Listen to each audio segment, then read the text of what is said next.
Looking for something new in sci-fi or fantasy?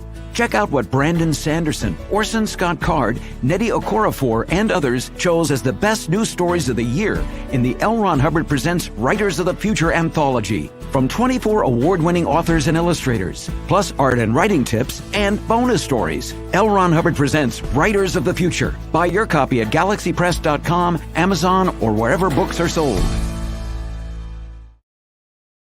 All right, everybody, it's time for you to get out and nominate your favorite podcast. Yes, it is that time of year again. There's a show I want you to consider for the People's Choice Podcast Awards, UFO Undercover, in the category of entertainment. UFO Undercover brings you some of the most revealing and current research that is being done with respect to alien abductions and contact. Host Joe Montaldo has been an abduction researcher for over 35 years and is uniquely qualified to bring you live interviews with some of the most well-known researchers in ufology. Go to podcastawards.com to nominate UFO Undercover in the category of entertainment. That's podcastawards.com, and please take a moment and get out and vote now. All right, everybody, it's time for you to get out and nominate your favorite podcasts. There's an amazing show I want you to consider for the People's Choice Podcast Awards. The Outer Realm in the category of Best Female Hosted Podcast. The Outer Realm is a very popular show hosted by Michelle DeRoche and Amelia Pisano, which boasts millions of listeners each week who are well known for and have been complimented on their very laid-back, roundtable style of interviewing. Together, this dynamic duo brings you the best of the best with guests from around the world who are well-versed within their respective fields of ufology, paranormal, esoteric, and other areas of high strangeness, and more. So go to podcastawards.com to nominate The Outer Realm in the category Best Female Hosted Podcast. That's podcastawards.com, and please take a moment and do it now. You are listening to UPRN, United Public Radio Network, coming to you live on 105.3 right up to 107.7 FM from the beautiful city of New Orleans. UPRNTalkRadio.com.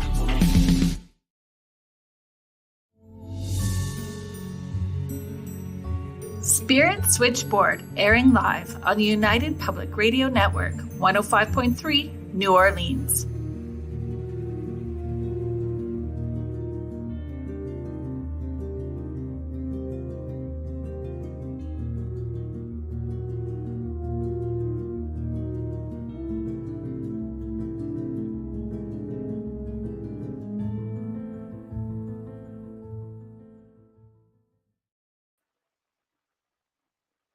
Hello, everybody. Welcome to Spirit Switchboard. I am your host, Kerrilynn Shellhorn, and you are joining me live on the United Public Radio Network and the UFO Paranormal Radio Network, 105.3 and 107.7 out of New Orleans.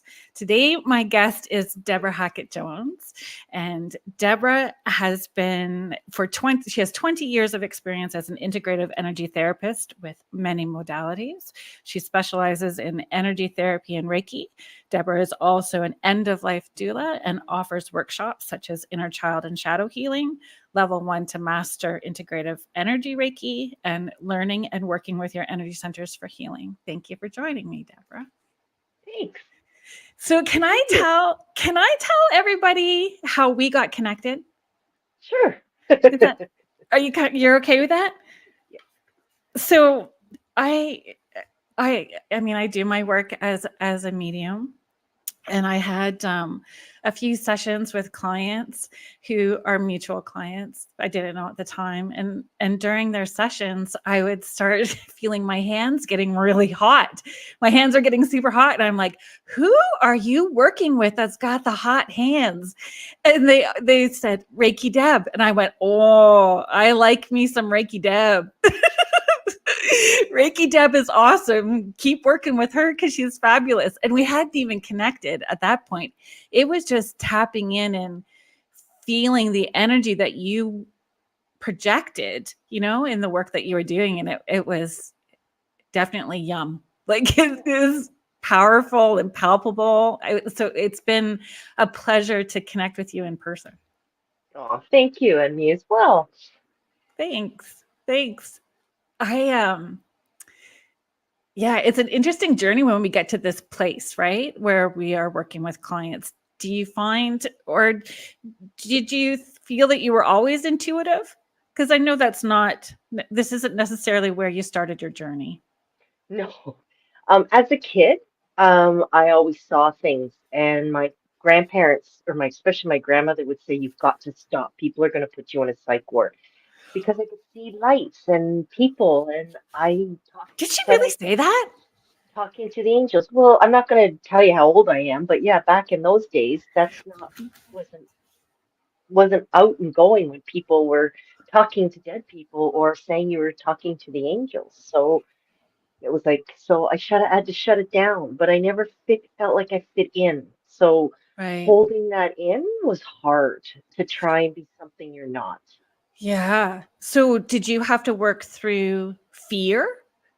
Like if Oh, that was sort of programmed into you that you're going to get put in a psych ward if you're doing this stuff, yeah, I always was had there that not a little. lot of fear when you were okay? And then worrying about what I would say when I went into the school, like when I got school aged and I wouldn't go near people, or I was afraid of my kindergarten teacher because I went to see The Wizard of Oz and she was the Wicked Witch of the West. So it was Mm, like seeing the difference in shades and colors of people in their auras, mm. but not understanding what any of it was because I didn't have teachers back then. I can appreciate that. That was my upbringing as well too, having these experiences and not really having anywhere to go with it. And it does motivate you. I was very, because I know that when I had my children and they were having experiences, I was determined that it would be normal within our household. Yeah, see, I never was able to accept it until I had my near-death experience. Tell me And about that's that. when, so I died giving birth to my first child. And I was in and out of a coma for 2 weeks. And Wow. I went on the other side and I saw what it was like to be out of body, where this beautiful energy, and we're only a tiny bit of us inside this. Now, this is from a client that had crossed over, or a patient, a friend of mine that had crossed over, called this the meat suit. It is the So meat suit. That's what I say too. So it's free. Or this big ball, this huge ball of energy that's full of still our personality and love and light. And on the other side, that's what it is all about. Love, unconditional love. There's Mhm. no limitations. I see when I came back, Earth is like our stage. This is where we come to learn and we have Mhm. tribe that comes back with us, like our soul people, and they're Yeah. the ones that help us through our journeys. We sign up doing, oh yeah, I'll do that. No worry, I'll be the male this time, and I'll be the female because we're Yeah. there and back. But when we get here, it's like, oh my Lord, what did we sign up for? Because we forget. Did you have a hard time readjusting? Is that the right word to use? Like when you Yeah. came back from, because I've only tapped in on that other side through a session a number of times, and that unconditional feeling, like if it's home, it's so hard to explain to you. It's home.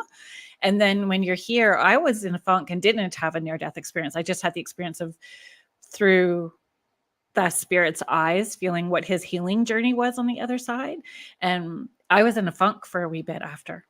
Like, Yeah, and when I came back, I was a mother for the first time. So I jumped right into motherhood, right? Wanting to see my child and be a oh, part of it.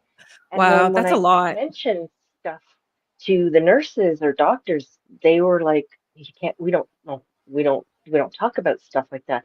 But it's funny when I did say something that the doctor at the time that came back to, I clotted. My whole system clotted because they didn't know I had a blood disorder called hemochromatosis at the time, and that's what happened. I shut down. Everything clotted.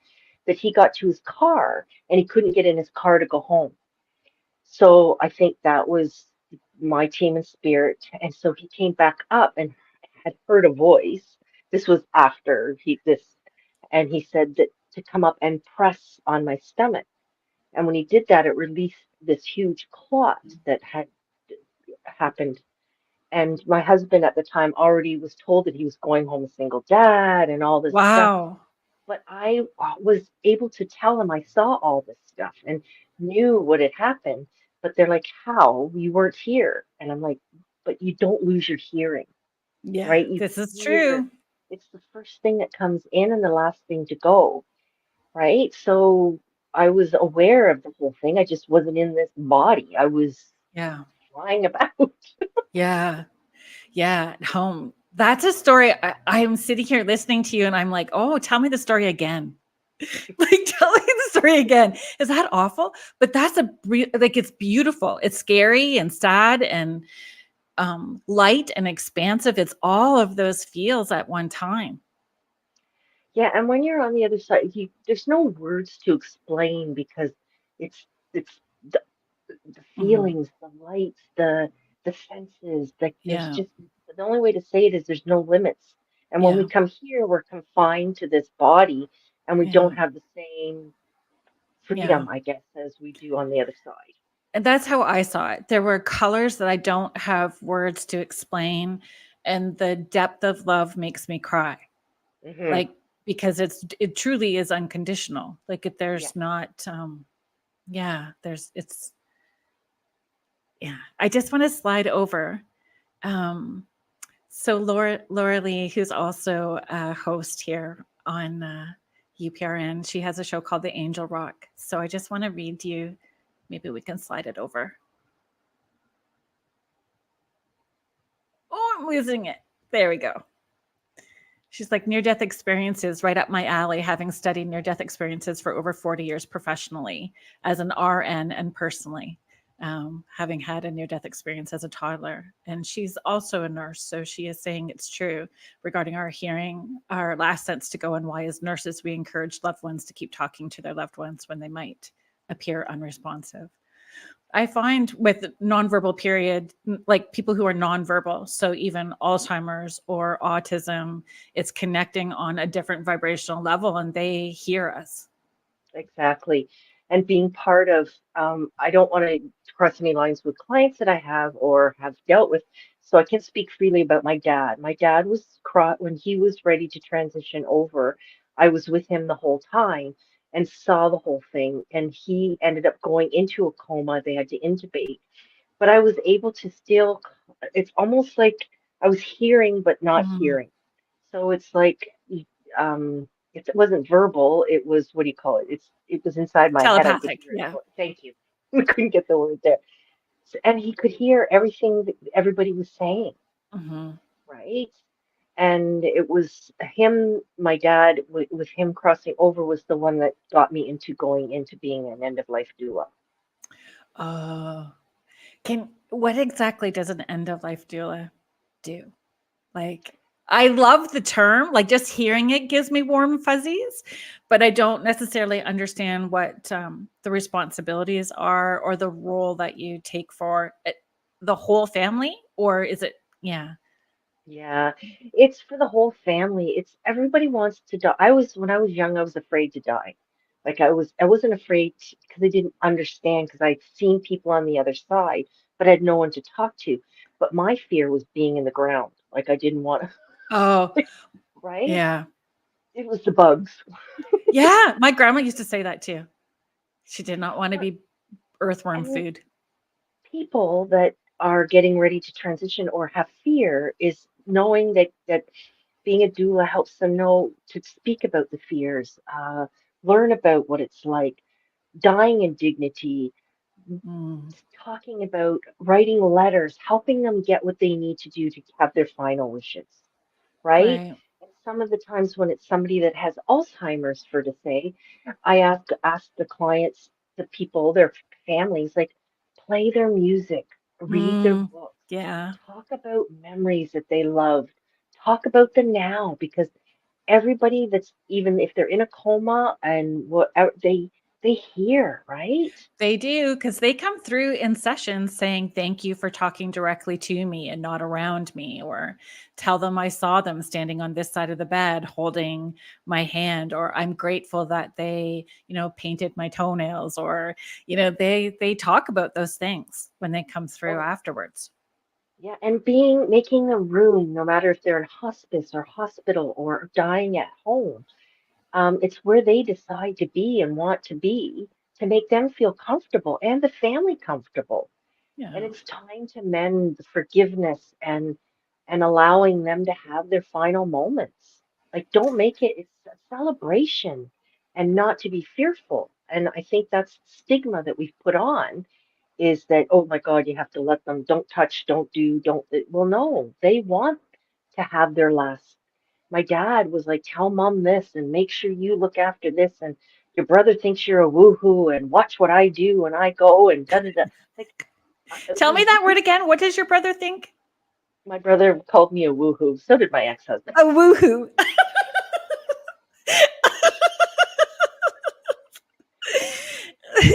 That's okay. My dad says, "Are you still doing that witchy thing that you do?" I'm like, yeah, there's some people that kind of follow me around. So funny. But again, whatever term they can find that makes it comfortable for them. Exactly, exactly, right? Yeah.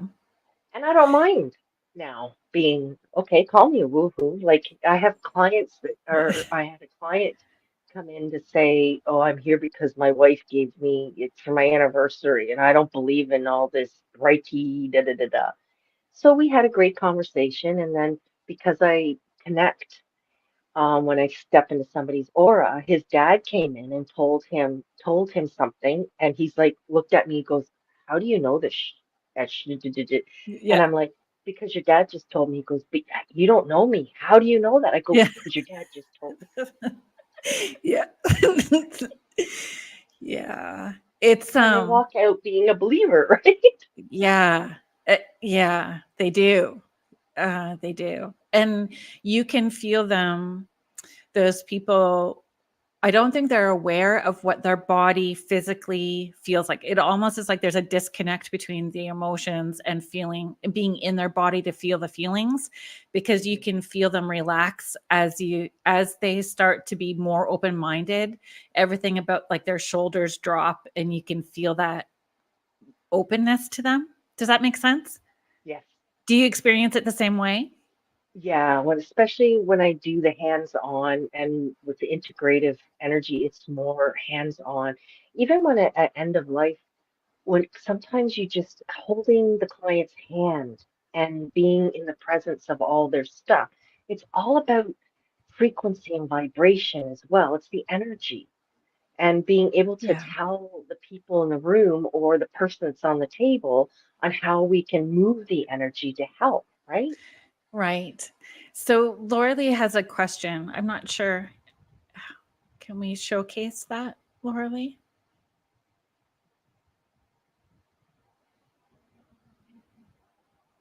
Okay. So Laura Lee's question is, um, did you find that you had gifts that either weren't there before your near-death experience, or were they stronger after your near-death experience? Were They're they much heightened? strong.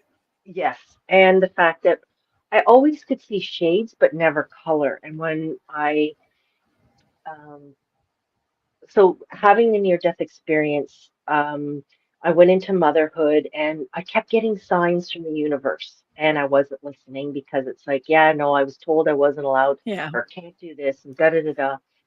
And that's when I ended up holding all of that turmoil inside and ended up with cancer. Mm. Because I had taken the energies that were out here and I brought them in because of all the turmoil that was going on. And that's when I started my spiritual journey and got mentors and took psychotherapy. And all of a sudden, it was like having brain fog. And then it just, everything, all of a sudden, the flood of memories of what it was like being on the other side. And what I was told my purpose was and my what my soul desired and all of the stuff came flooding back and then coming back and sitting with it and putting it all together. And it Right. took me a while, right? Like you start as a kid and then all of a sudden I'm at this age and it's like, wow, I wish I could have been 20 years younger and helped more people. But it's how you process and That's right. now more people are more spiritually awakened and Yeah. accepting of this. Yeah. and don't turn you off or tune you out. It's now like, I want to know more. I want to learn more. And it's trusting that it's divine timing.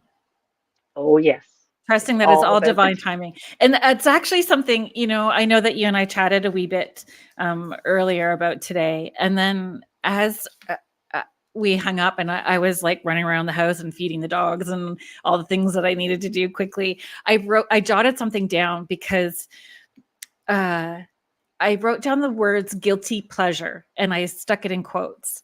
So, and originally I was on this track of like guilty pleasure foods, right? Like emotional eating and guilty pleasure foods and talking to you about that. And then it switched like another aha moment in the words that we use and the intention behind it. And then underneath I wrote guilt will make you sick.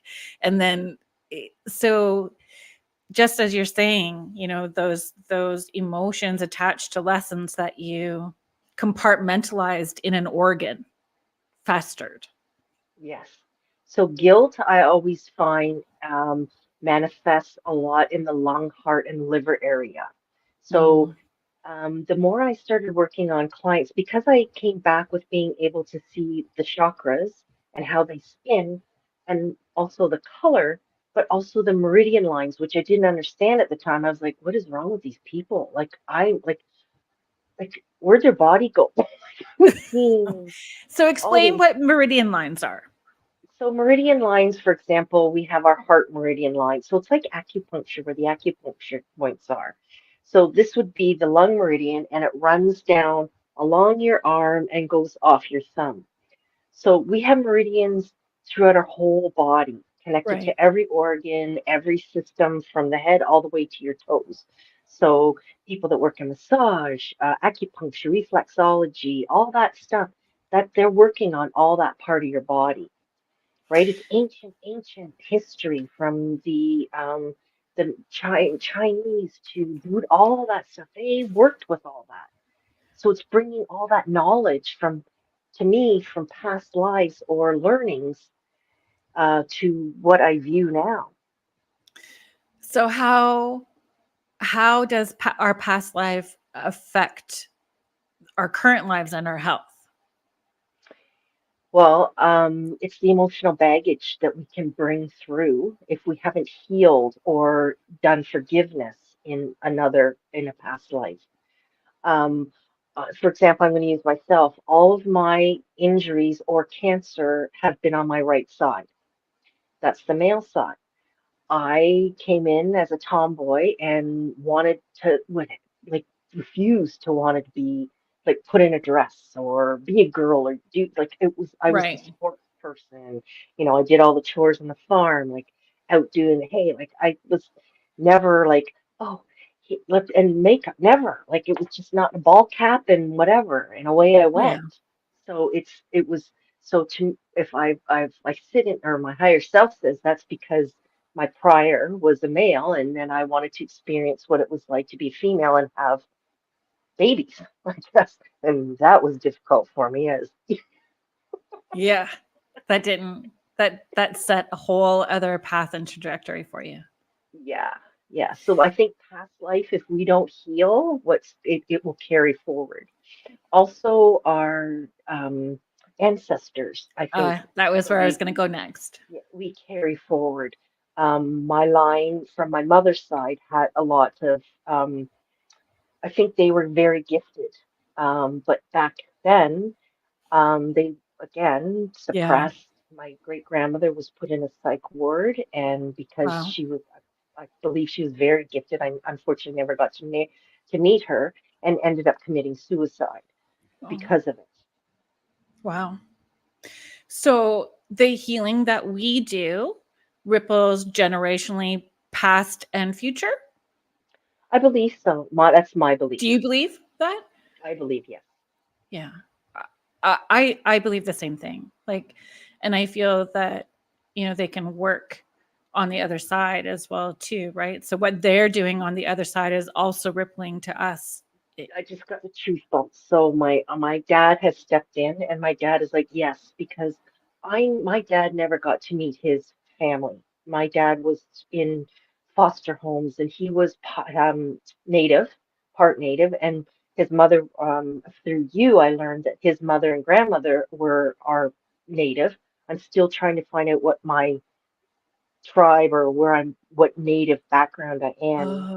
Oh, So I'm researching that because it's important for me. I know that I have that. I always dreamed. I have dreams of of all of that and putting that part. And sorry, when I connect, I start. no, I do the same thing. I do too. It helps me ground at the same time, but it also builds. So it's kind Yeah. of like, yeah. So do you feel that when you have more conscious awareness of those puzzle pieces, it will expand even more what Yes. your Because abilities and gifts are? now that I found about my Aboriginal Native background, I wondered why when I clear a client, after I've done energy work, I always use Palo Santo and a feather. Mhm. Why I'm so attracted to the drum and vibrational frequencies. So I do vibrational healing with tuning forks, sound bowls, and the drum. So do It's you just something that comes natural, but I didn't know why. right. Sorry to interrupt you. That's That's okay. my squirrel on Red Bull. Oh, do We've you got that too.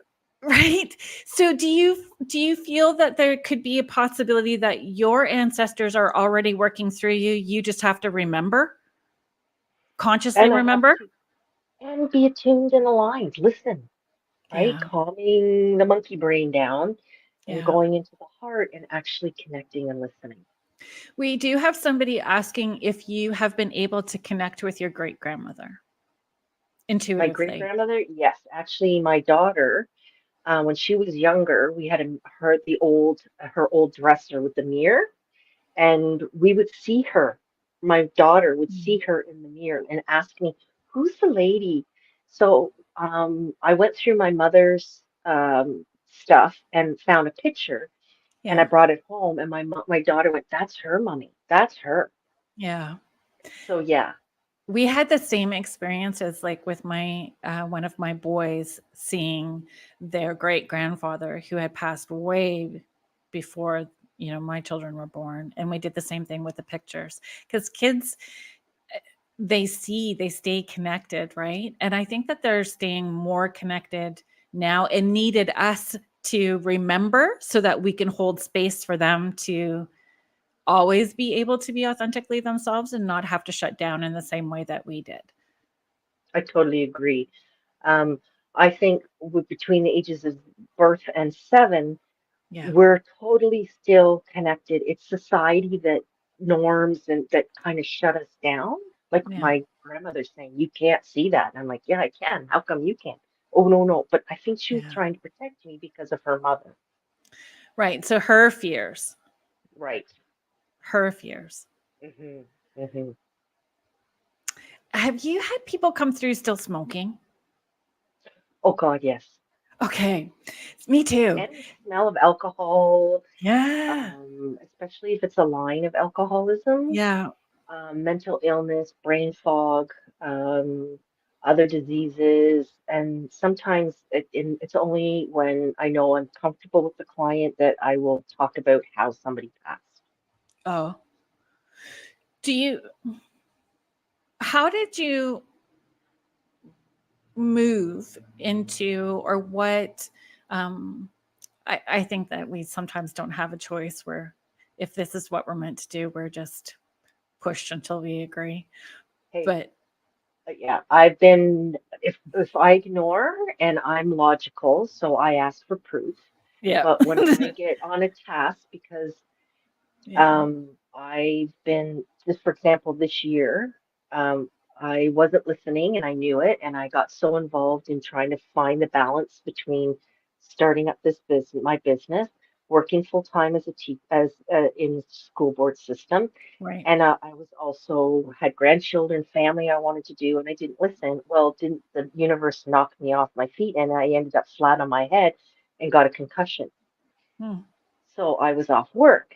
And then when I was back in my studio, I'm like, oh, I wasn't listening. And they had to, Yeah. Poke you in the back of the head. yeah, because I I wasn't all doing the small ones. I had to have the big one. Yeah, but they probably were doing this moments. I always say it's like a little, are we there yet? Are you paying attention to me? How about now? How about now? Just like a little kid until you get the big one. So, so spirit guided you that it was time to step up and do this professionally. Yeah, I had a 5-year plan that became a 3-year plan.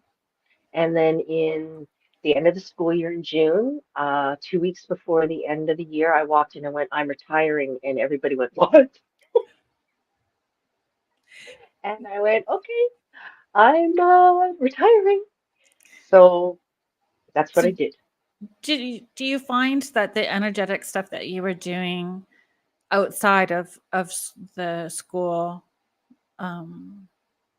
scenario with that the people within the school, students, or would gravitate to you, people who Yes. had gifts or people who were needing healing, that those students would gravitate to you? Yeah, I teach children with exceptionalities, and it's Mm, because I could see or feel or have that connection where they yeah, didn't have to say anything. I just knew it, and they trusted me with that. They yeah. knew that if they did, well, I had one client that was, or one student that was going to get expelled, and I'm like, no, give him to me. I ran Breakfast Club. He did all his volunteer hours, and on his sorry, I'm going to tear, on his That's okay. graduation. He said if it wasn't for Missy, I was Miss Colbeck at the time, said I wouldn't be here. And I'm going through to university to be a teacher because I need to help change lives just like she does. Oh, that's beautiful. So That's it's beautiful. So it must be very hard to let go. But again, trusting that the universe has another plan in place for those children and those students in that environment. There's another plan. there is, and a lot of the principals that I've worked with have said now that we're not under the umbrella, I can now go in and work with students that have anxiety. I've worked with a number of students with suicidal issues, just being able to communicate on a different level. Yeah, And we went through 2 years of COVID, and the communication that everybody got, like that loss of connection. It's all right. about our community, the loss. The students say it's like they don't feel like they belong. It's the Yeah. community connection of feeling like they belong, right? Because we're all one. It's all about oneness. The collective consciousness of one, and how are you contributing to it, Hmm. right? Sorry, I'm And just what? looking for my water. No, it's all good. And we were very fortunate. One of my kiddos is in the spectrum, and the TA that kiddo had at one point in time did energy work, and it helped tremendously. And it was such a good thing for us as a family, and for him, right? And something that we've moved forward with. I'm really I sorry. It just think they're says gonna, Facebook. Sorry. yeah. No, I was just gonna say, as walking into my classroom, the kids, the first thing when I told them I was retiring, were upset, but understood. But they go, when you walk into a room, we all go in peace. So Mm, it's always bringing that energy of love and light wherever you go, right? yeah, And I'll remember when I first started in there, I was like, oh, I was fear or whatever. You never know what kind of kid or until you got to know them. Now yeah. wherever I go is just bringing in that love and light, and the, the anxiety and stress just dissipates in the room, and we always had a good day. And there's because love and light can sometimes makes me. I always call it stink eye tight butt moment. That can be a little cringy when you hear love and light, but it's love and light in a grounded way, not Yeah, love and light in an airy, fairy, chaotic energy. It's that love yeah, and light that's grounded and centered and connected all at the same time. And correct. it just feels very different. I'm really sorry to whoever this is commenting, because you need to go into, I think you need to go into StreamYard to allow the connection with Facebook in order for your name to come up. So it's just saying Facebook reader. So I'm going to read the comment from somebody that's listening in with us. They're saying, I had a teacher in grade school who definitely helped me be more open about experiences in the paranormal. And it's so wonderful that you're there for them. And isn't it wonderful that the world is opening up and accepting your gifts and abilities? Always makes me happy. Just, oh, go to the heart. Yeah. And that what you're going to do now is going to be on an even bigger scale, because the people that you're connecting with will also be teaching and role modeling from their own perspective, whether they're aware of it or not. Correct. It's I had a amazing. student, they said that he goes, I can't go to work. My anger's too bad. And I said to him, no, we're going to work with it. We'll learn about it. We'll do the deep breathing. I'll teach you. I don't do deep breathing. He's now got himself at a record store that he loves. The people that he hired him are like, oh my God, this kid knows everything about music. I said, yes, I know. They gave him a chance. And now Yeah. he's, it's just finding the right thing that clicks Yeah. Yeah. I agree. I and being agree. being open to listen. We need to be more aware that not everybody fits in the box. I hate this, like a square like we need to be more open and stop limiting people for their uniqueness. Agreed. Amen. I had a question that I thought of when you were talking about the chakras and meridians. So I want to circle back to that if that's okay with you. Um, when my children were younger, I used to get them together with other kids, like in summer camps, and they had a spiritual twist to them. So most of the kids that were there all had intuitive abilities and connected to the other side as well. And when we would do chakra work, some of those kids would say, "But that color is not what I see there," or "This symbol is not what I see there." So have you come across that? Do you have experience Yes, that way? exactly. Everybody has their own unique way of seeing things. It's not written in stone. Like Yeah. everybody says, the heart chakra has to be green, or this chakra has to be. No, it's how you filter through what your thing is. It doesn't matter what color it is. Right. Is it working properly? So don't get stuck on your own. What you see is what you see, Yeah. right? People say it's all violet up here. Well, I don't sometimes see violet. I see greens and blues, right? Yeah. Depending on, like right now, Kerrilynn, because we're talking and we're teaching, it's yellow because it's all that the intellect and all that the Right. stuff we know is up and coming out, right? And so it changes. Our auras that we're born with stay the same, but when we're talking or teaching or playing or communicating and how our feelings, they come out in different colors. Right. So can you share about how our auras can be like chameleons depending on the experiences that we're in? Exactly. It is exactly because we're all taught through society to blend in, right? So your feelings affect Yeah. and your behavior affects the outer part of your aura, right? When Right. I'm excited and whatever, I'm like shoot fire. I'm squirrel, so it's the same thing. Like I get so excited or whatever, Yeah. it's like I shoot fireworks, right? Yeah. Of everything. Yeah. But when I'm being judged or criticized, or I feel like I'm being judged or criticized, everything shrinks in, and then I try and fit, and it doesn't always work. Yeah.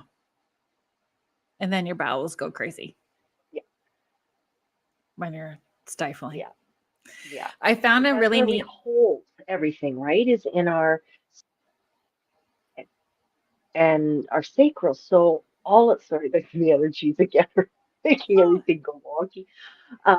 That's where we hold all our yeah. emotions, right? So if we get butterflies or the stomach pains or all of that stuff or indigestion or that, right? That's how energy affects us. Yeah. I found a really cool way showing kids how far they can actually toss their energy and pull it in was using dowsing rods. And we just made like homemade ones with coat hangers. That's what I was taught when I was a kid. We Yeah. used coat hangers, right? My Yeah. grandfather used to always send me out on can you go see where we need to put the new well? Yep. Exactly. Exactly. A willow, were they called willow witchers? Willow witchers? If you use a willow, like a willow tree Yep. branch, a Yep. willow witcher. I used willow and I used the coat hangers. Yeah, coat hangers is brilliant. And so, does that come back to intention? How much does our intention matter? It There's does. It's intense. So it's just like I say about kids and spelling. It's not, I know when you have to, you're so apt to be on the computer. Even when my clients, when we do burning of to release energy, it's not so much the spelling, it's the intention, right?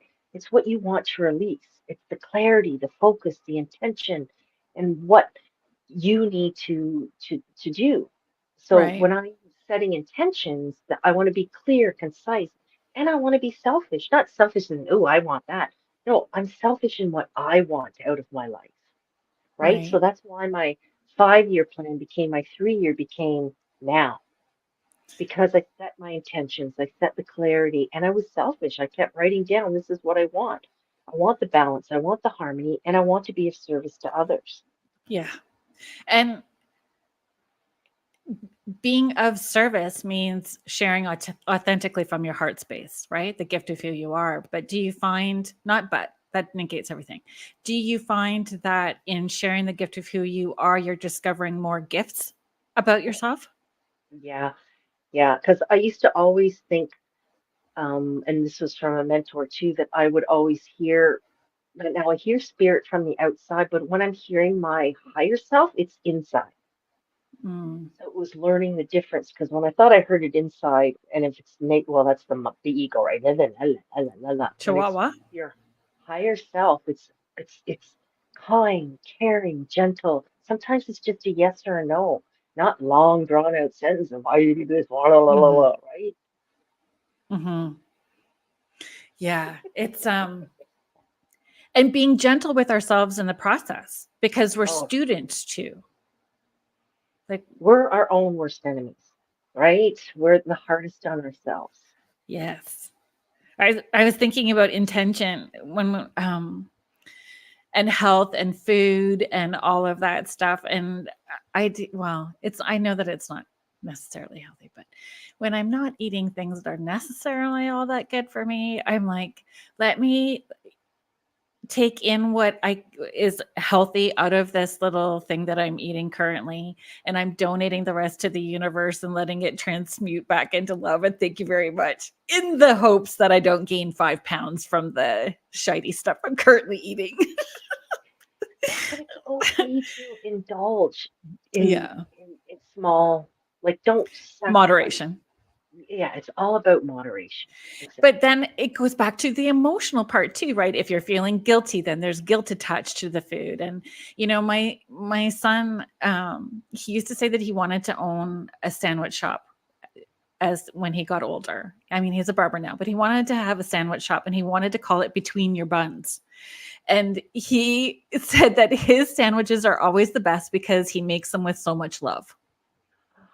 Mm, And so people would feel that and be drawn to it. So, I mean, he's funny and quirky and all of that I yummy love it. stuff too. But, he understood that the energy that you put into it is going to be felt as well too. Exactly. Exactly. Right. It's what I say because I work a lot with cancer survivors or cancer patients that are going through. And I think I had a new guide come in because when I decided to quit or retire, all of a sudden I got a flood of cancer patients and with tumors, brain tumors, Mm, right? And each one, everybody's unique in their own. It's and the more I got into and into the aura and being the medical intuitive, it's the emotional baggage we carry that yeah. creates all, and the environment. I'm not like our environment Yeah. sucks too, but we create a lot of the disease in our bodies because we Yeah. don't allow it. Instead of scanning our bodies and feeling where it is and acknowledging that guilt or acknowledging that pain, the sorrow, the hurt, whatever you're going through, divorce, loss, grief, it stays and it sits in your aura. And if you don't release it, it gets absorbed on a cellular level. So this Yeah. is where quantum physics are coming in. The cellular level, it goes in your organs. So I'm learning what other type, like anger and frustration and all that, like all in the liver, right? And then we get the fatty liver because we don't release any of that. Right. The same things with the kidney or back pain or shoulder or anything. I got cancer on the right side because of all that. I never felt comfortable in my body, and I like to hang out with the guys, but then I was always missing all the cues as a girl. Like, what do you mean he likes you? Or what do you mean he likes me? Like, I don't get it. Well, can't I just Yeah. hang out with them, you know? Yeah. So that developed. Having a brain fog moment. I just had 5 different questions. I guess I'm not as grounded and centered as I thought I was. Do you And that's find part of it, staying yes, grounded. It's like I staying have to grounded. Yeah. earthing, getting out in the grass, bare feet, and getting outside. Also, with my clients, and I use a spoon, and I started to heal and go up the foot. Each student in my classroom had one on their desk. So as soon as they started to have anxiety or panic attack or thought they were going to lose their marbles, would they didn't took their shoe off, didn't have to take their sock, and use the spoon on their feet, and it instantly grounded them. Now there's an intention there as well, right? Belief. Yeah. Yeah. Yeah. That's fascinating. And so good that they understood and could feel the difference, that they were in their body enough to feel the Mhm. difference when they were doing that. So that's how you like those are different ways that you ensure that you don't take on what you're helping your clients to release. Me, I learned the hard way. I would come home or from my studio into my house, and that in the night I would have either all of a sudden I'd have the back pain, or I'd have the headache, or I had bad dreams of what was, and realized, I'm like, oh, this isn't even my stuff. I'm taking it on because I wanted to help heal, heal, heal, yet I wasn't protecting myself. So now I know I stay grounded. I go in, I protect myself. I call in my angels and ask for the protective cloak of energy around me. I Right. surround myself in white or yellow, golden light. I wear crystals. Now, it's for me, it's my intention is there. So I have them Right. on. I know to focus. When I walk through a door of any place, I ask to be protected from other people's energies as well. Right. Because people will suck off it and drain and not even realize that they're doing it. Exactly. And that's what I tell some of my clients. They're like, at the end of the day, Deb, how come I'm so drained? I said, well, first of all, your heart and your sacral or your solar plexus are chakras spinning out. So for So people if that don't know those places, where would those so places heart be on your chakra is your body? heart. So Yep. understand sacral's here in the stomach, the gut, the solar plexus, and sacral's just below the belly button. Gotcha. Okay. So when it's spinning outwards, we're giving away our energy for free. We just walk around, and then those people that don't know they're energy suckers or those that do go, ooh, you get free energy, Yeah. and they take it. Yeah. But if we're spinning the right way, which is clockwise and inwards, you're protecting yourself. So when you come for intuitive Reiki, that's the first thing I work on is making sure all your chakras are spinning the right way. So I open them up to clear, and then I get them spinning the right way to accept all the great energy. And at the end, I show everybody how everything's going in now, and they feel it. They're like, Deb, it's like getting a massage from the inside out. I'm like, yes. Yeah. Do And they you get off the find sorry, keep and going. yeah, they get off the bed going, wow. I go, I feel heavy. I go, that's because you're grounded and you're aligned. You're not out of whack. Yeah. Yeah. Actually, I'll show you. So if I'm jumping off topic, I'm sorry. No, no, no. It's okay. Just make sure that you're describing things because some of our listeners are listeners and they won't be I watching know. the video as well too. Oh, right. So those that can see, so people that can see the video at all? Yep, yep. People Okay. are watching the video for sure. So how what I do, like I have a client tonight at 7 o'clock because I'm in the clinic right now and not in my studio. Um, I call it sitting in the power. So I call in the clients, the person's team and spirit, their higher self, and I connect on a soul level. And then I draw, believe it or not, I draw energy, and then I write notes. that I'm getting from the other side that I need to tell them. So Right. I'm just gonna cover the name. Yep. This is all energy. So that person that you see, that's what they look like before they come. And the squiggly lines to me are just the energy that's all out of whack, blockages, why it's not moving through the body, Right. um, all the turbulence that's up here, and if they're getting downloads for vibrational changes, and where it's all blocked in the body. And once I Wow. get through that, then I can go into the medical intuitive and see where things are wrong in the body. I Right. shouldn't say wrong, just out of whack. Out of alignment. Yeah. So does that also show you if it's generational, if it's past life, if it's current experience? Do you get a sense of that in that moment or more when you're with the client? More when, so it's like, um, because you have to remember your, not only is your aura 7 layers, so are your chakras. So the more you work and the more energy you do, the deeper and deeper I can go. Right. Do you find clients, there's a collective of or waves of collective healing on the same level? Like, because I find that with clients as well too. Yeah. So it's a week of bowel cancer, a week of, Brain tumors or a week brain of tumors was a lung lot cancer. this week. Yeah. Yeah, I've got quite a few clients, and the cancers are getting worse. I shouldn't say worse. They're just I'm how do you say it? They're not diagnosing quick enough. Yes.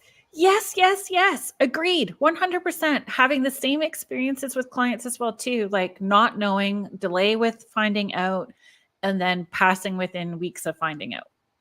So For that's me, kind of what my clients. happened with myself. When I got before I knew I had stage 4 breast cancer, we had got a hot tub and I started to leak.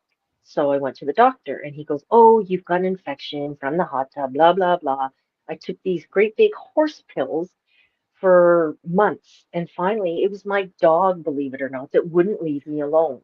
Kept Interesting. pushing me and pushing me. And I'm like, okay, something's not right. I don't feel right. I'm not feeling good. I'm off. I'm grumpier than normal. Something is wrong.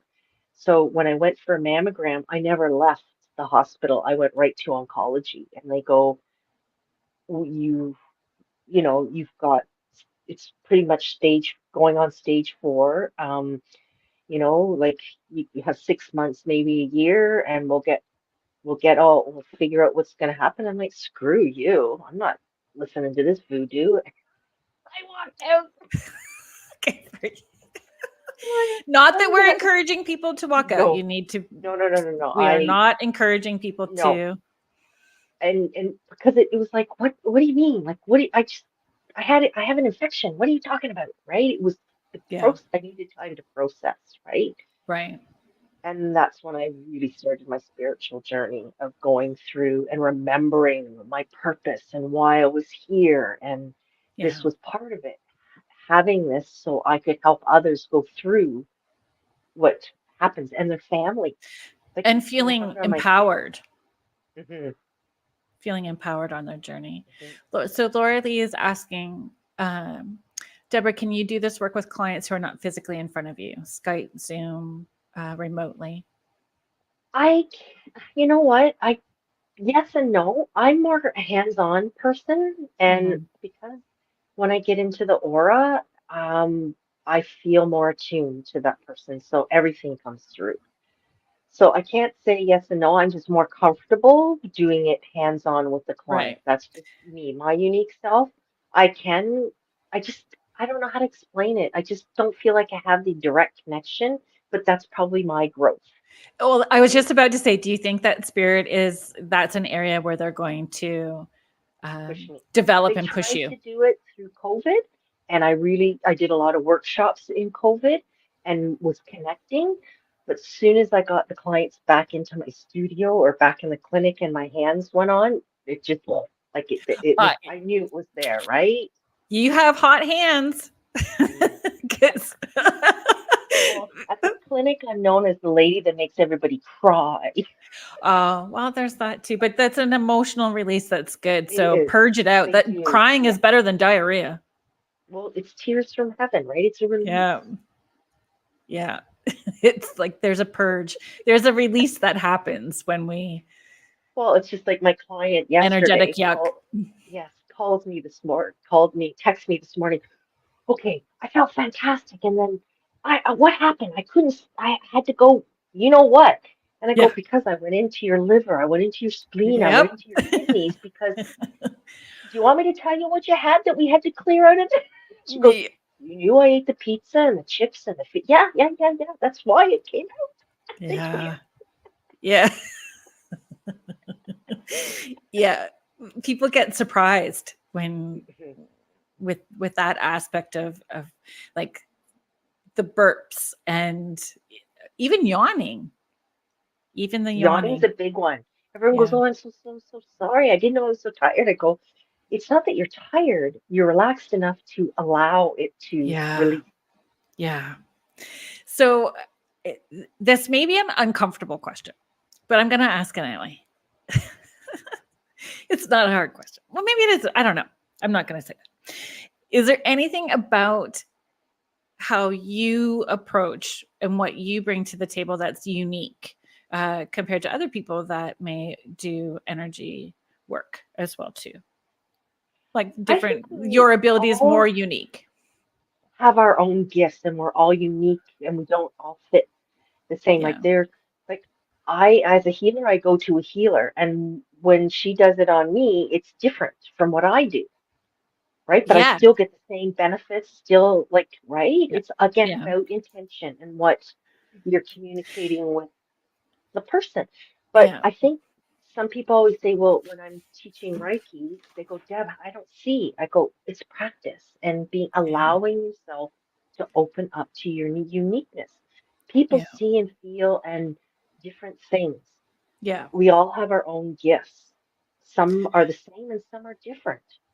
But that's just like if we all did the same, then we go to anybody. I think it's nice to have some uniqueness. Do you find it depends on where their level of personal healing is at as well? Yes. Yes, and how open they are. And Because sometimes, not trying to be judgy. It's just no, no, it no, no, just no. is what it It's is. their body tells me, right? Yeah. So somebody that's, I had a client that was just first diagnosed with cancer and had all the pain, anxiety, but was open, but I couldn't get to where I wanted to on the first time she came, right? Yeah. But then as she got more comfortable, I was able to go in on the cellular level, but not for till like the third or fourth visit. Right. So I'm also talking about the practitioners, like somebody who's offering the Oh, work. Like if yeah. they're not They're on their all own alert. personal healing journey, they're Mhm. only going to go to a certain point.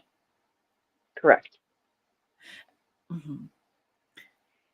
But it's just again being open to new Yeah. experiences, right? And Yeah. there's like I got this with working with my clients with tumors. All of a sudden, an elemental came in, and I'm like, okay, this is freaking me out. Like, what do I do with this? And I have no idea what this is.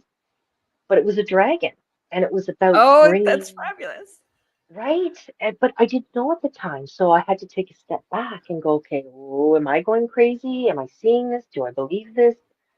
Until I But do sat you with have it to? and talked to exactly. If we're just being of service, we just have to get out of the way, right? So do you have to Exactly. believe if it's there, it's presenting because it's part of what needs to happen? Yeah. And that's what I do when I attune to my client. I'm asking for myself to be removed, my ego to step aside Yeah. so I can become the clear channel because it's not me. It's who comes through me Yeah. that is the channel for the healing. I'm not a healer. Like, yeah, my hands are, but it's not, it's my body, but it's not me. It's Coming through who you. comes through me, Mm-hmm. right? And everybody brings their own team and spirit with them, Mm-hmm. right? Everybody has their own a guardian angel. Everybody works as their loved ones that have crossed over. So every team is different. Yeah. So Sometimes for a my space team can in get spirit, crowded. oh God, yes, Crowded. yes. And I love it, right? I just love it because I'll be up at the head or down at the feet, and they'll get after the session go, how can you be at two places at once? I'm like, what are you talking about? well, when you were at my feet, I knew you were there, but I felt somebody up at my head. I go, because that's your team in spirit helping. That's your guides. That's the Yeah. sense anybody that comes in that's helping me, helping you. Yeah. And it's such great awareness for them that they can tap in if they clear it. They can have those experiences with practice. And that's what it's a journey. It is a It is. practice. Our whole life is a personal journey of transformation, Yeah. right? And we need to live life to our fullest. And we're That's not, what it's all about. yeah. So do you find people have the misconception that you don't get knocked off kilter? Ah. Oh, yeah. But yeah, like everybody has their good and bad days. There's some days I've had to call into a client and say, we need to reschedule because I wouldn't even take your money or do it for free because it wouldn't be, I'm off. Yeah. Yeah. And I think the more authentic and truthful and transparent we are, it is encouraging for other people to be the same, that it's okay that, we have these moments and it's not all, it's not easy. And that's what I tell people. When I see stuff that's all that love and lighty and it's just all yummy all the time, I'm like, they're not really doing the work, because it should be a little bit of snotty, ugly crying, a little bit of pukey stuff. It's messy. It's Yeah, it's just like someone messy. saying, oh, I'm okay, I'm perfect. And my life is hunky dory. I'm like, then you're in denial, Yeah. right? What are you missing? You're not acknowledging something. That's a special Kool-Aid. Yes. And then I've had an experience where, like, I've had people come, like, I can hear and see their loved ones, but I was with a client where their daughter had just passed away, oh, and because I work with kids with autism, yeah. sh- I became the first time, and I've been told by one of my mentors that I'm a trans channeler, but I haven't had time to investigate that, and it happened. And Mhm. all of a sudden I come out and she's in tears and I'm like, oh my God, what did I do? I'm so sorry. I don't remember. I Right? channeled my daughter, the whole everything. And I'm like, and I was like, I feel like I got slimed by Slimer from the Ghostbusters. I know. So did you get so that's happened to me 3 times. I've been doing this 16 years. I'm just like you. I dig my heels in the sand and I'm being dragged into that because I have control issues and I have the health issues to to back that up. So it It is knocked me out for 2 days. yes, it does. And I don't know. Do you feel though again, that there is a collective that we're being pulled because it's necessary for us to go up to that level because there's something else coming up for the people underneath us. Yes. So I know when a guy comes in and I get like I feel weird that Yeah. either I have to go up to the vibration or I have to ask them to come down to my level. Yeah. I think it all has to do with our body too, right? Depending on because I know Dang meat suit. our minds want it, but it's balancing the mind and the body Yeah. as well because it can throw us off. Like sometimes if I've really attuned to something and it's a higher energy, especially if it's somebody's spirit guide or ascended master that's come in, and then afterwards, like it's like I'm like, oh man, I got a headache, right? So I know that I had someone in the Love and Light community tell me that I was not doing my job properly.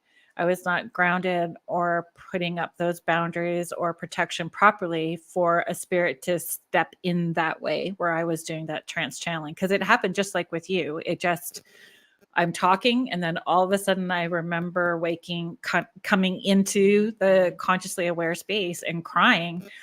And that's what happened. And I'm like, I'm super on top of all of that stuff. So I felt hurt and not supported and dismissed, though everybody in the room was having a major meltdown, like in a huge excited way that had happened. So do you find it's hard to trust your divine team when they let you get into that I I mean, don't I know if mean, it's I don't know if it's trusting my not the right. divine team. It's Yeah, trusting others with judgment and criticism. Like yeah, I wasn't expecting it. I'd never had it had really occurred. I knew of somebody telling me that I was because she was gifted also as a medium yeah, and was a trance channeler, but I'd never experienced. So if you haven't experienced it, how do you none. protect yourself from something that you're not aware of yet? Oh, that makes sense too. I hadn't thought of it that way. Thank you. And it's So true for though. someone to So, judge or criticize is not fair. well, that's what I said. It's not very love and lighty. And then, so my response was, well, you can pray for me. Yeah. And we're not perfect. Like, and we learn. It's No. a learning Yes. experience, Yeah. right? Yeah. For sure. It's all a journey. It's a journey. It's all a journey. If you are just joining us here on Spirit Switchboard, we are with Deborah Hackett-Jones, who is a medical intuitive and end of life doula, and you are listening to us on the United Public Radio Network and the UFO Paranormal Network 105.3 and 107.7 New Orleans. So let's keep going on that conversation, because you had said something earlier too about the right side being male and left side being female, and there's all these different things that go through my mind when I was listening to you talking, vibration and spirit guides. And do you find like we can't go backwards once we have a certain level of awareness? Like we can't go backwards. And um, do you care less about identifying the who because you understand who the is based on their vibration? Do you know what I mean? Yeah, I do. Because yes, I will get like when someone comes in, I get the frequency changes, right? Right. I feel Yeah. it through my body. Sometimes I get it, the ears popping or whatever. But I get it. It's different for me when it's somebody that's lived on this plane. And Yes. it's different vibrations for angels or people that have not been a part of the earth plane. So it's a different energy that I feel. And is that energy unique to you and a language for you with them, and it would be different for each person and their journey? I think so. I think it Yeah. is because it's how we interpret what it's coming like, right? Right. When I was on the other side, we were all the same. We were all just love and light and da da da. But Yeah. it's how people feel it in their bodies because everybody feels things differently. And that would be the encouragement, right? To understand how things feel for you so you know what your intuitive language is and what your intuitive truth is. Exactly. Yeah, it's hard it's a hard journey.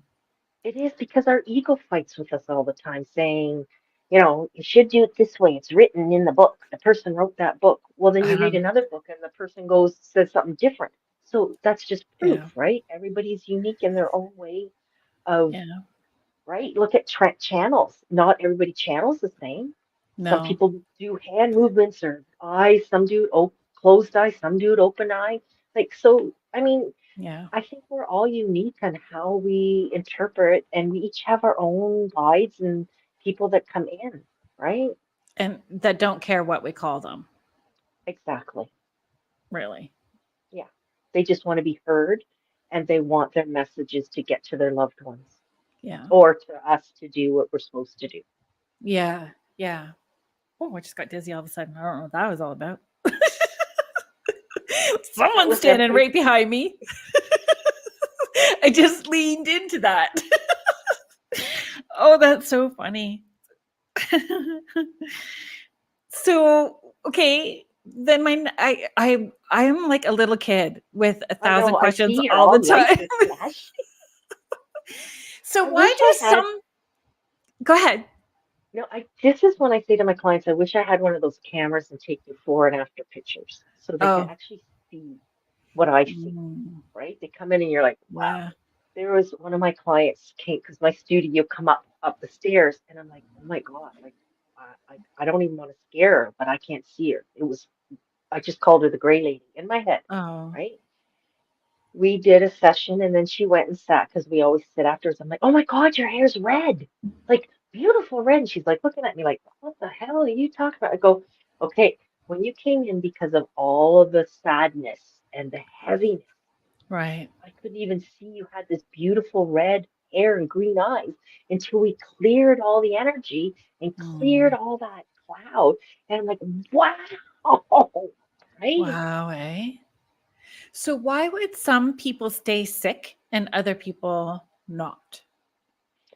I think it's about your soul and how you, what your journey is, what you signed up for, right? Like people always ask me, how come you survived and others don't?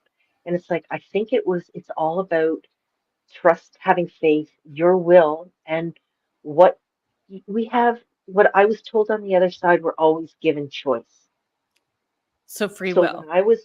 yes, when I was over there, I had the choice to stay because it was like, wow, who wants to come back to that? And then to No. come back because one, the baby, and two, I knew what my purpose was, and that was to be in service of others and help them. And I chose to come back Yeah. because But people can get really caught up with that whole phrase of being of service to others. And it doesn't necessarily have to be becoming an end of life doula or being an of intuitive. service is a mother, being of service as a teacher, being of service as a nurse, a doctor. That's like whatever your purpose is, cleaning somebody's house. It doesn't Yeah. have to be a healer. Yeah. It's definitely and like sharing the gift of who you are. So if you are a problem solver or you know how to network, you know how to, whatever those gifts are, and then finding out more. And I tell people, if you are just the one that's always got a smile on your face and say That's hello to bringing people. happiness to the world, right? Yeah. People want to be acknowledged. Yeah. People want to be seen. I'm always, even, okay, so I just come back and not that I'll go back again, Vegas, because I had to fly into Vegas to go Oh to my God, like how brave are you? to Yosemite and Zion and all that. Well, I walked down the street, mind you, it was bloody well hot too, that it was like in and out. But I was smiling and looking at people in their eye, and they were freaked out. Like they were looking at themselves, like, what have I got on me? And I'm like, I'm just saying hi. Because we've lost Yeah. that connection, right? Yeah. Yeah. And society has put all these judgments, values, and limitations on us. And that's our problem. Like anybody can be anything they want to be. It's having your clarity and wanting to, don't let society hold you back. I'm not saying go rob a bank. I No, like what no, no, you're no. what you're meant to do, right? Yeah. And again, it comes back to what are you contributing to that collective consciousness of one? Is it helping expand and lighten, or is it heavy and rippled? But then some people, maybe that's their role, and recognizing that we still have to have that duality in order to We feel the do have difference, to right? have the duality. We have to have that scales, or how else are we supposed to learn? Yeah. There's reason why people come in live a short time, that get illness and don't survive, get in an accident and don't survive. That's how we learn about grief and loss and how to forgive and to love and know how valuable life is. If we didn't Yeah. have all these scenarios happening around us, like I said, the earth plane is like the movie. You sign up to come and do those things. Because on the other side, it's like you're free and da da da da with this energy, and then we come into these meat suits and go, oh man, what the heck? Do you think I want it? No, I would have liked to come back looking like, I don't know, some sexy cha-cha model. At least 2 inches taller. I would have chose at least 2 inches taller. 2 would be great. Um, yeah. It's intention though. Like people forget our intentions matter with everything that we do. And I think too, remembering we can shift how we respond to those people that are creating the duality. And it took me a long time to get to that place and not harbor and sit with the, yucky emotions that would get triggered, and then go, okay, so thank you for giving me the opportunity to practice speaking my truth. Thank you for giving me the Exactly. opportunity to walk away. Or thinking that, oh my God, that came from ego, not my heart. Oh wow, Yeah. am I ever sorry? It was my brain spoke before I was able to process what came out of my mouth, right? But Yes. that's a learning. That's a part of our the inner child triggers and our shadow work, right? Learning what those triggers are. So think of Shrek and they say about peeling the onion back, right? You think, okay, Yeah. I've been working on myself and da da da. All of a sudden, I thought I worked on that. Oh my God, abandonment issues? Because you've got to the core of what Uh, happened between the ages 0 and 5 or 0 and 7. We all suffer from some sort of trauma or PTSD. And it yeah. could be a simple thing as mine was that my parents went next door to the neighbors. I woke up in the night, they weren't there. I thought they left. I was 5, 3 or 4. They Wow. so I fell asleep, and when I woke up, they were there. But I, in my whole little self, thought they had left me, Wow. and it caused abandonment. Something as simple as that. Wow. So that is shadow work. I just wanted you to explain shadow work because Yep. I think sometimes that's a buzzword that gets tossed around without a lot of understanding.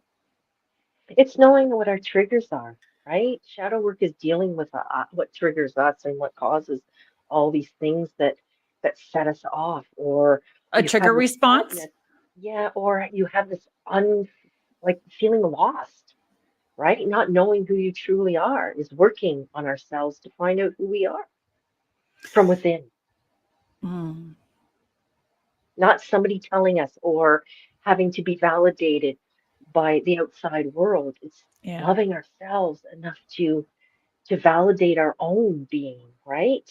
Like when Yeah. I was younger, I was always looking for outside someone to love me, and because of these abandonment issues, because I didn't know how to love myself. Right. When I went on the other side, it's like, holy smokes, man. We come back here, and the whole purpose is to find out to love ourselves. Okay. What makes you laugh till you leak? Ooh, I do a lot of that because, A well, lot of leaking I or a lot of laughing? laughing. I love to laugh. I laugh at myself for any kind of mistakes I do, anything that, Yes. it's you gotta laugh it off sometimes, right? So It's do you love yourself more since you learned how to laugh at yourself? oh God, yes. Like especially being in a classroom, some of the stuff I've done, like tripped over cords, or you pull down, I'm old school. I pull down the screen and all of a sudden let go. Everyone's like, "Ah!" And I'm like, it didn't come off the wall. And there's stuff to laugh at every day. Oh yes. Yes, yes. I laugh. Yeah, there's lots of funny stuff. Like even you and I, when we first Yeah. had our thing, and we were both squirrel, right? It's like, Because it felt like, oh my gosh, I'm with soul family. I couldn't, if you were here, I would have hugged you with my leg wrapped around you. It was like a long lost relative I have reconnected with. and the joy, and the release of it, right? Even when you do something Yeah. stupid, like even like it's like, oh my God, I didn't mean that to happen, but it did. Oh, I'm sorry. Then you laugh about it Yeah. later. Yeah.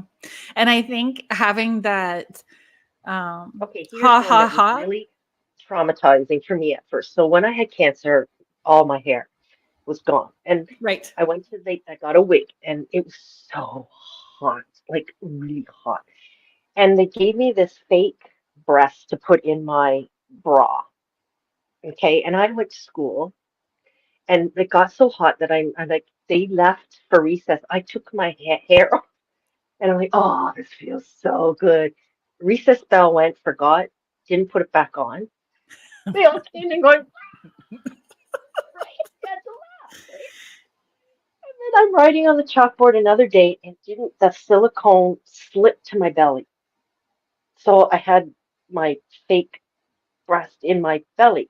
And I'm like, okay, luckily I had a sweater on, and I kind of went like this and excused myself to the bathroom. I walk out, and I went to the principal's office, and I'm going, so what do you think? And they're like, oh my God. kids saw it, so it's not devastating. But That's like from the movie Total Recall. yeah, right. You And then just saw the Total Recall. Yeah. and then we were out at, I think it was my daughter's ringette tournament, and people were asking me, so how you feeling? Blah, blah, blah. What is Mm. that? So I took it out. Next thing you know, like people were putting it on their head. It's like, come on, you just gotta laugh, right? I'm here, Yeah. I'm alive. It was a prosthetic at the time, and now I'm reconstructed and things are great. But you got to just laugh at life. It's Yeah. life is for here to enjoy. I mean, I could have been devastated, but it was, I'm like, okay, now what? My What do you friend, do? when she had her tumor, she gave it a name and she talked to it every day. And she said, like, I understand the lesson that you're bringing in now. You can F off with love and thank you very much. And She that's was what I like, tell my clients. yeah, Acknowledge it, but let's set fire to it. Let's do video games like your kids and phew, phew, phew, phew, phew. Let's dissolve it. However, you can visualize it leaving the body. right. So if you empty that, like if you're emptying that cup of the whatever was built up, right? That plaque of ick, do you have to fill the cup back up with positive so more Yes. negative doesn't So slip in quickly? yeah, whenever I'm working on a client and I'm letting go or cutting cords or an attachment, when I use Archangel Michael to do that and the team in spirit, I bring in Saint Germain, who is the violet rays of love and light. Mm. You don't want to leave holes in your aura. So whenever you're releasing, and anybody can do this, fill it with gratitude. Fill it with the joy of whatever your brings your favorite memory is, like watching a baby laugh or holding your dog. What brings you that love, and put that love and fill it, Right. because you don't want to leave it empty because then it just fills up with more gunk. Or those energy vampires see an opportunity to slip in and create Yes, more havoc, right? exactly. Yeah. And not always consciously. No. They don't do it consciously. Some of it's No. just habit. Yeah. How do you Look at how many find negative people there are in the world, right? mm, And what I do is I play with the energy. I use that magic, and sometimes it's like a kid. I feel like a kid in a candy store. I walk into a room and like, oh, grumpy people in here. Let's see if I can. Let's just. I start breathing and I open my aura and spread it and spread yes. it and spread it, and all of a sudden, you can feel the lift. But people don't know. But they all of a sudden it's like, so you know what? I was having a bad day, but I feel kind of good today. Do you But find yeah. people leave the room? Because I find people Yes, also I get found people will uncomfortable get and up. Yep. leave. Yes. Yes. Yeah. Yep. Hmm. I try to send that love and light to who that person, like that relationship is, how they're represented to me instead of directly at them if you know that they can't accept it. So kind of Hmm. like healing through the back door, right? Yep. Coworkers, whatever, Hmm. healing through the back door. Sounds bad, but you know what I You mean. know, sometimes people need it because they don't Yeah. understand that they need it, right? Yeah. So what have your lessons been with finding balance? Like Oh, hard. I really listen now, and ongoing? yeah, it's always ongoing. When I'm off balance, I feel it now. Before, I would ignore it because I was like, okay, I have to do this, I have to do this, and I feel guilty if I don't. For me, it was learning to relax. Mm. And when I sit now, that's when I go and I scan my body, and it's telling me whether I'm balanced or not, or where in my body I'm not balanced and where am I feeling it. And then I ask myself, is this mine that I can let go, or is it from my part, like my husband or my kids or Right. my coworkers? Did I take it on? So how would you teach discernment for somebody who's just starting to understand energy if they're just tapping into theirs or somebody in spirit, people around them? How would you encourage I them to teach that understand discernment? with my clients when I've cleared them of all their stuff, and they say, so how do you feel now? Right? Now you're balanced. Now you're aligned. All your chakras are spinning the right way. You know how you feel now. So when something comes or it gets triggered or whatever, feel it. Scan your body. Where do you feel it? Ask yourself, is this mine? If it is, acknowledge it and let it go. If it's not, you'll know, oh my God, this isn't this doesn't belong to me. But it's a Yeah. learning. It's learning in progress, right? Once Yeah. you're more tuned and aware, it took me a long time, right? Yeah. And that's how you can measure your growth too, is if you see, you've been sitting in that muck and then you put tools into place and that time period getting shorter and shorter to be gentle I with have, yourself, right? I know if I'm not in the right thing and if I'm not aware, my husband will make me aware. He's like, wow, what happened? You're grumpy. It's like, what? I am? Ooh. Then I just sit like, okay, is this me or did I bring it home? Oh crap, I brought that home. Wow, I usually leave it at the door and I got so wrapped up in stuff that I brought it home with me. Right. So sometimes you need other people to bring to your awareness as well, right? Yes. And hopefully in a gentle way. Yes. Not saying, hey, your energy feels like hot dog water. You need to leave the room maybe for a minute and get that in check. Yeah. Right? Like, But because you also have to give yourself permission to have those days, right? We don't allow, like I never gave myself permission. I was always like, I have to be on. I have to be, yeah. it's like that's exhausting. Once I Mhm. let it go and gave myself permission, it's like, oh, that works so much better. Yeah, that's a hard one. I have a hard time with that one as well too, right? I have a very hard time with that one. It's when And people remember, recognize it's me. one step at a time, and that you're Yeah. allowed to take a couple steps back. As long as you don't keep spiraling downwards, you keep moving forward, right? Yeah. So do you find I mean, you would have a double whammy being a TA and known within the education system and then doing this work as well too, that having to have that attitude of giving yourself permission to just be when you're out in public, because then they're seeing you out of context if they run into you at the grocery store, that kind of stuff. Yeah. How do those But I experiences go? mean, they're always good, right? I'll be walking and I'll hear, oh my God, Mrs. Day, and they run and give me a hug, right? I mean, I used to run, this is even another funny one. I used to run the summer camps, and in summer Yeah. camps, you give each other nicknames, right? So I was in a grocery store, and one of the kids recognized me. Hey, Bubbles, how's it going? And this guy turned around to me, and goes, "What are you, a stripper?"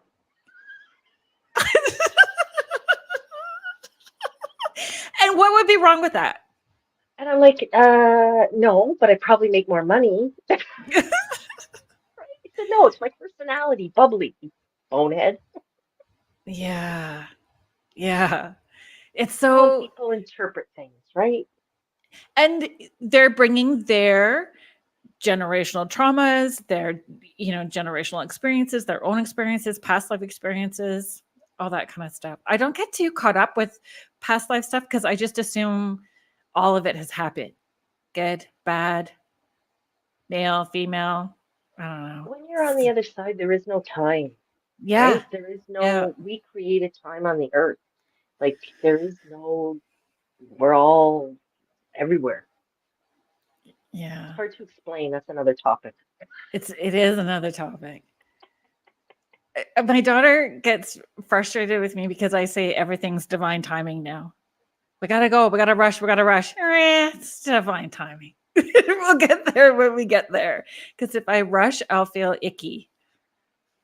It is Can't. divine timing. Look at how long it took me to finally feel comfortable in my own self to say, okay, I can, and it's not about the money. Like No. it's like money drives our society, and to me, Yeah. it's never to me been about money. So, and if you do make it about the money, spirit shuts you down.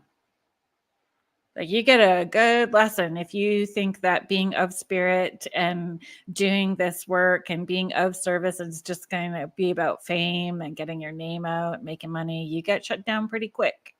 Yeah, and I'm not like I say, I don't do a lot of promoting. This is new for me. I'm word of mouth. Yeah, Like one that's the person same as tells for another me. person, and another person tells another person. Like I don't like. Yeah, I'm just not that type of person. I don't need to be in the spotlight. Like I just, when people need me, they'll know and they show up. But it grows, and it grows quickly from that word of mouth. If you are showing up authentically with integrity Yeah. and being of service, And being in true the to yourself, right? yes, yes, and true to yourself. I think there's a level of transparency with our own personal journeys, so people can Mhm. relate to it, and they feel safe to be vulnerable around us, and that's And you're huge gonna too. have people that don't like you that think, oh, yeah, you are, right? But who knows? It's that they're the way they do stuff, right? The way they feel, the what they, it's again their judgments, and I can't, I don't, I try not to take those on because then I won't like, what did I do wrong? Did I do something wrong? Like that's how we're Yeah. taught. Wow. Yeah, I don't have energy for that. Yes, exactly. You Oh, said that's okay. before, yeah, but I that's again learning. and are we, if we are trying to people please, then we're not being authentic or truthful, right? So it just creates a Exactly. whole other layer of something Mhm. that needs to shuffle around, right? Yeah. So how would you encourage people to keep a sense of wonder? Keep a sense of wonder with spirit, keep a sense of open-mindedness. How would you encourage people to? I just allow, and I'm like a kid, right? I love the magic, and I'm logical. So asking for a sign, right? So I always test it. So for me, like when I was asking about retirement, you haven't been in my studio, but I have a coffee maker on the table, and I went over and I put my cup in the coffee maker, and I went around to get tea, and when I came back, there was a dime, right? And I'm like, okay, how does a dime get? So, because I'd asked my dad, give me a sign. Like, please, am I doing the right thing before I go and tell them I'm Right. going to retire? And so jokingly, I said, Dad, you could have left me at 50. Yeah, yeah. So when I retired, well, don't I get a $50 gift certificate, $50? It was just, yeah, in $50 increments. I go, okay, Dad, I'm listening now, right? Or That's one time, awesome. yeah. So because my logical brain, when I don't understand something, I want proof. So I play with it. There was one day we were on a Yeah. long trip and I was asking something and I said, like, show me a feather, whether it's in the cloud or wherever, we're in a car. I don't know how I'm going to see a feather on a sign. All of a sudden, my husband slams on the brakes, cursing this truck driver that we almost ran into. We pass him. What's on the side of the truck? It was painted on the side of the truck, the big feather. That's awesome. So it's just So, watching for the signs, do right? And being clients aware. ask you about signs though? Because people get caught up with, I found this and I don't understand the message and I'm doing something wrong. And then they get all swirly about the message. Yeah, I What do you said you say have to to that? sit. I say sometimes you have to sit with it. There's sometimes I get messages. I'm like, I have no idea what you're talking about. And then within the week, I have my answer, right? Yeah. It may not be that day Yeah. because sometimes it comes in metaphor or number or, okay, yeah, that cardinal's out there giving me what for, but why?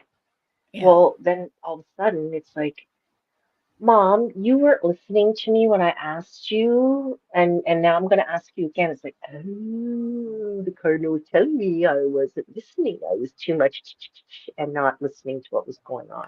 So it's all Right. metaphors, numbers, signs. It's what your belief is and what your intentions are as well, right?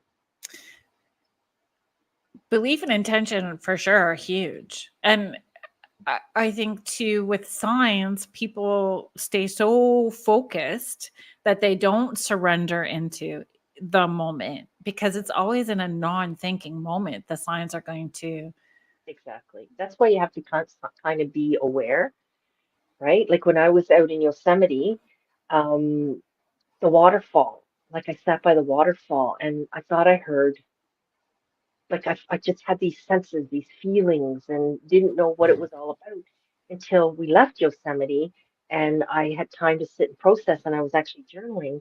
And it was about flow, letting it go, and how we can wash away. and actually standing in the shower and imagining the water clearing all the stuff out as well. Right. Right? Yeah, it's lovely. It's lovely. Do you have tips that you could share for our listeners on how to tap into their body, how to sit and do a scan, even though they, have not maybe started that journey, but want to start that journey of tapping in and being more present within their body? The first thing I can say is get yourself grounded. Ground yourself so you can actually and be open-minded, and it's curiosity as well, Yeah. testing it. Like, Yeah. okay, start with one area. Don't try and do the whole thing all at once. Learn first. Like, start with the root chakra and feel grounded. What does it feel like not to be grounded? What does it feel like to be grounded? And And then explain again what the working. root chakra is, just in case there's somebody Okay, that's the not root in that chakra is place. the base chakra, right? It's at your between your legs, Your bits for and lack of, bobs. yeah, Yeah. right? Yeah. And it's connected to everything, but it's keeping you weighted. It's like gravity. If you took gravity away, you'd float away. So that groundedness, that connection, the stillness, right? And once you get the stillness, it's quieting the monkey brain, to actually get into knowing and practicing, picking up a book and reading it to get advice, asking people, right? That's how I started learning. I opened a book on, oh, this is really interesting. It doesn't, and then what resonated with me was then talking to people and finding out and working with it.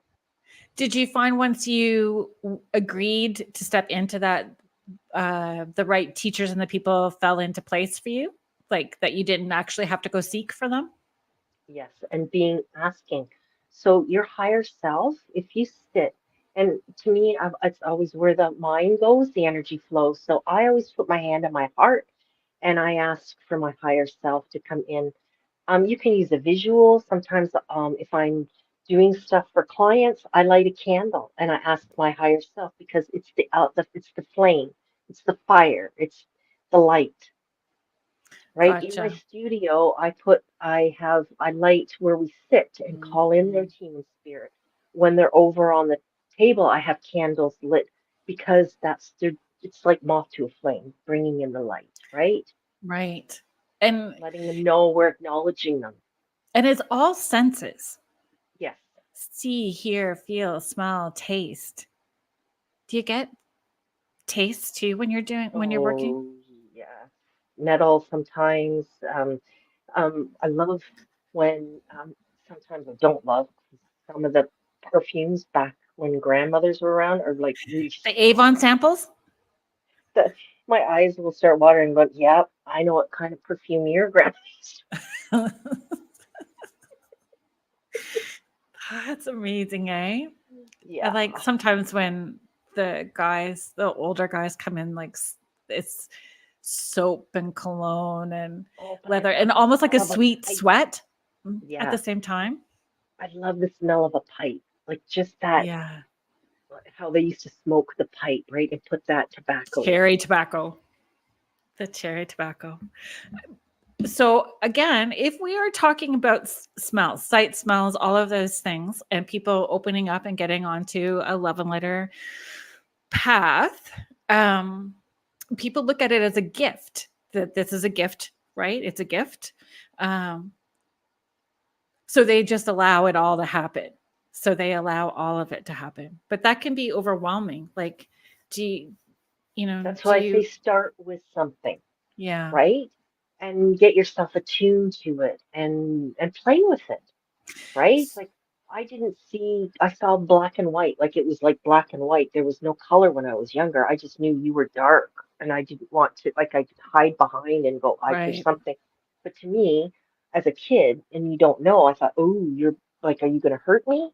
And then there was other people that walked in that were light, and I was like, oh, I wanted to be around them, until later on I developed the colors. But we also still have control and autonomy. Like we can say to our spirit guides, this is uncomfortable. Can this be shown in a different way? Yes. It's just like asking when I have a new guide come in and I'm like, I have no idea what they're saying. It's like this high pierced or whatever. And I'm like, okay, I'm not at your level yet. Can you please help me calm myself Right. and bring me up? Or can you do me a favor and bring yourself down till I get adjusted and used to it Yeah. and get to know you? And when I get to know you, then I find out the name. So to me, it's the feeling first. Like Yeah. it's the vibrational frequency that I have to attune to. And again, it comes back to feeling okay to ask and having that communication and saying this isn't working, or not shutting down. Well, and that's another thing. When I was a kid, I'd have inundated at night. And finally, I asked, because I got so scared, I said, please stop. I'm scared. And all of a sudden, Yeah. and then I got to ask. Then I started asking, you're welcome. Please come in gently, not all at once. I can't, my brain, I just can't handle it. So it's asking, it's like training them as well. Oh, for sure. It's learning how to dance. It is learning how to dance with spirit and what feels comfortable for you and what doesn't. And then when you have that flow, there's really not one person that's guiding. You're in that movement together, and it's lovely. When I'm working on a client, I have my team in spirit, my higher self. I have their team in spirit, their higher self, their loved ones. I have, if it's a cancer patient, I call in doctors, angels, whoever needs to work on the healing. Right. Not only I call in the archangels of the horizontal and vertical plane, like I call them all in, right? Yeah, that's fabulous. Do you have anything coming up, workshops, or how can people reach you if they're interested in connecting with you further? Yeah, they can reach me through the email that you have there, debkolbeck@yahoo.ca.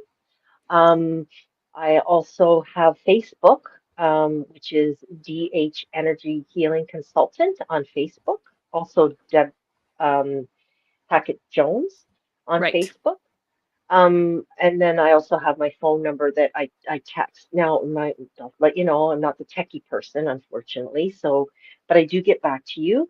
I'm just actually planning. One of my clients is a yoga instructor, and I'm meeting with him next week. He's been teaching Thursday night yoga in my studio. So now we're getting together to collaborate, working with the chakras and matching it with the yoga poses. So you'll learn about the chakras and how they affect.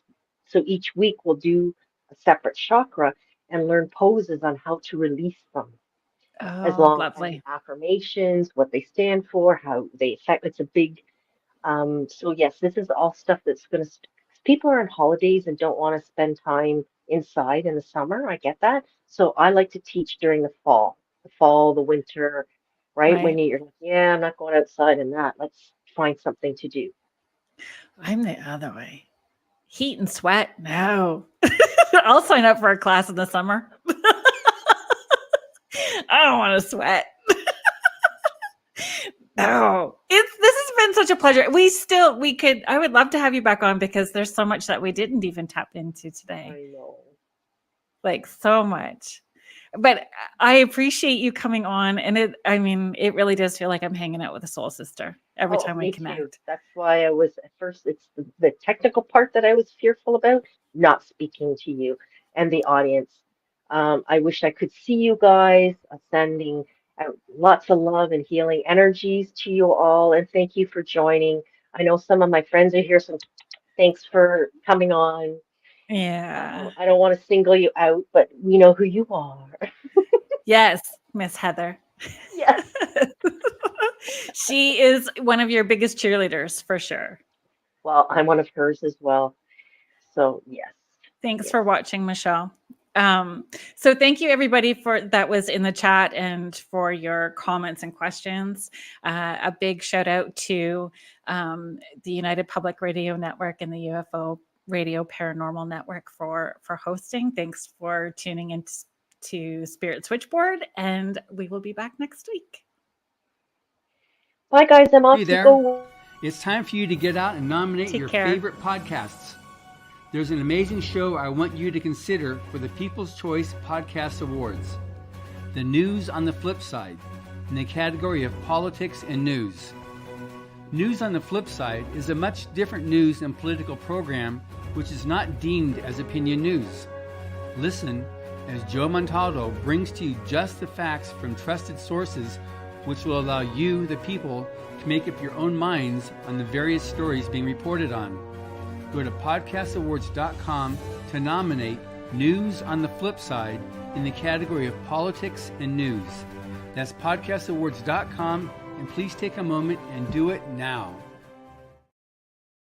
It's time for you to get out and nominate your favorite podcasts. There's an amazing show I want you to consider for the People's Choice Podcast Awards.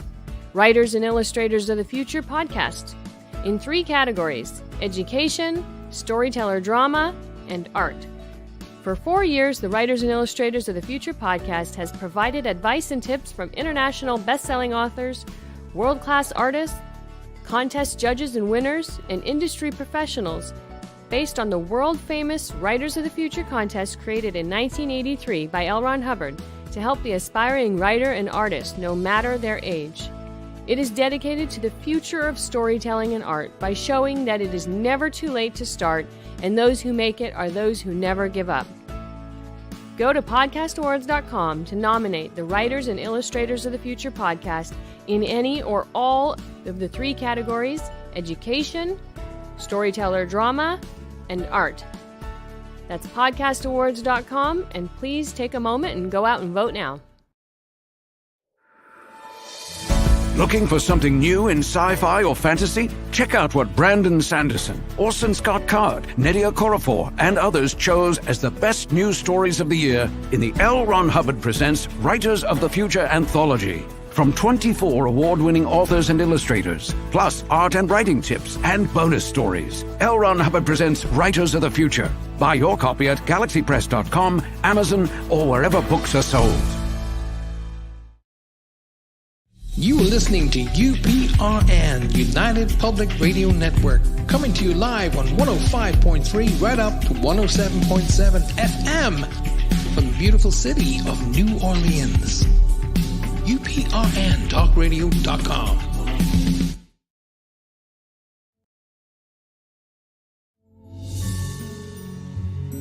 You've been listening to Spirit Switchboard with host Kerrilynn on the United Public Radio Network, 105.3 New Orleans.